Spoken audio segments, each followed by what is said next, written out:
이재명 대통령이 1%로 하락한 잠재 성장률을 끌어올리지 않으면 어떤 정책도 반짝 효과에 그칠 것이라면서 잠재 성장률을 반전시킬 첫 정부가 돼야 한다고 강조했습니다.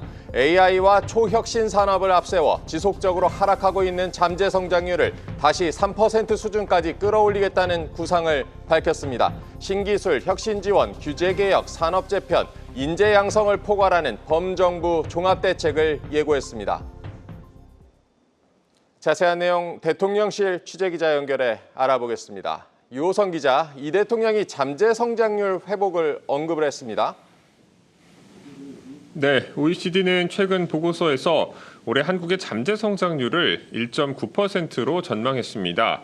2001년 이후 잠재 성장률이 2% 아래로 떨어진 것은 이번이 처음으로 이는 저출산과 고령화로 인한 인구 감소, 산업 경쟁력 약화, 기술 혁신 부족 등 구조적 문제들이 동시에 작용한 결과입니다. 이러한 상황에서 한국 경제는 미국 등 주요 선진국보다 성장 동력이 빠르게 약화되고 있습니다.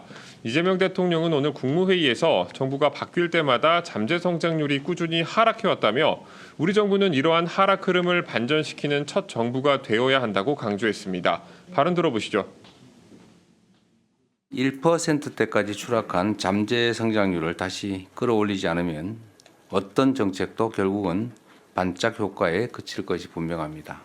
우리 정부는 이런 하락 흐름을 반전시키는 첫 정부가 되어야 될 것입니다. 이어 이 대통령은 적극 재정, 생산적 금융, 혁신 지원 등 범정부 차원의 종합 대책 마련을 주문했습니다. 네, 잠재 성장률을 높이기 위해서는 우리 경제 구조 개혁이 필요하다는 목소리 이미 오래전부터 나왔었는데 각 부처에서는 어떤 성장 전략을 마련하고 있습니까? 기획재정부는 이번 정부 임기 내에 잠재 성장률 3% 달성을 목표로 제시했습니다.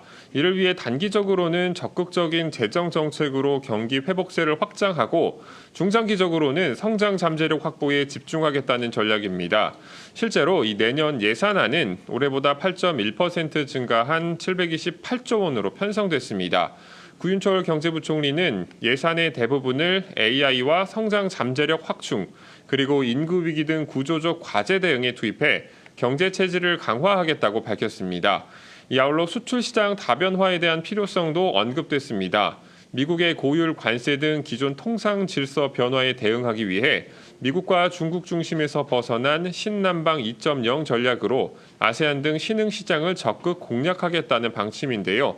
여한구 통상교섭본부장은 신남방 2.0을 통해 미중 통상 마찰에 대응할 수 있는 새로운 성장 동력을 키워야 한다고 강조했습니다.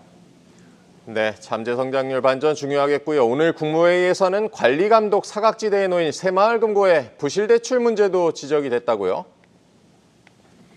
네, 이 대통령은 새마을금고가 사실상 관리감독 사각지대에 있다며 현 체제에서는 실질적인 감독과 관리가 이루어지지 않고 있다고 지적했습니다. 현행 제도상 금융위원회가 아닌 행정안전부가 새마을금고를 관리하고 일부 책임이 지방자치단체에 위임돼 있어 감독의 연속성과 전문성이 떨어진다는 건데요. 이에 윤호중 행안부 장관은 부실대출과 관련해 금융위와 행안부가 공동으로 관리하고 있다고 설명했습니다. 새마을금고는 최근 몇 년간 부실대출과 경영취약금고가 빠르게 증가하며 2025년 기준 경영실태평가에서 하위 등급을 받은 금고가 급증했습니다. 이에 지역경제에 악영향을 미칠 우려가 커진 상황입니다.